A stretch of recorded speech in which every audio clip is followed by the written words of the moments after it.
धनंजय मुंडे बाहेर येत आहेत. मात्र धनंजय मुंडे यांचा राजीनामा देण्यात यावा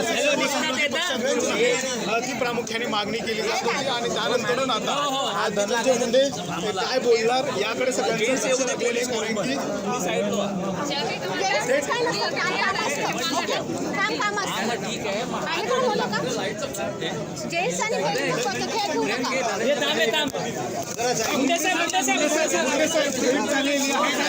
वर्षाच्या मनापासून शुभेच्छा.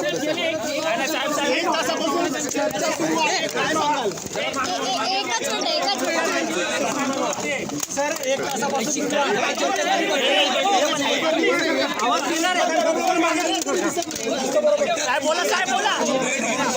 आपल्याला एकच सांगतो की नवीन वर्षाच्या शुभेच्छा देण्यासाठी दादांना आलो. नवीन वर्षाच्या निमित्तानं आज प्रत्यक्ष मंत्री म्हणून जबाबदारी घेतल्यानंतर आणि नवीन वर्षाच्या शुभेच्छा देण्यासाठी मी आज दादांकडे आलो. आणि माझ्याकडे जी जबाबदारी दिलेली अन्न व नागरी पुरवठ्याच्या मंत्रालयाची त्याबाबतचं सर्व आत्तापर्यंत जे कामकाज मी हाती घेतलेलं आहे त्या कामाच्या बाबतीमध्ये मी स्वतः दादांना संबंधित डिपार्टमेंटचा रिव्ह्यू त्यांच्यासमोर मांडला.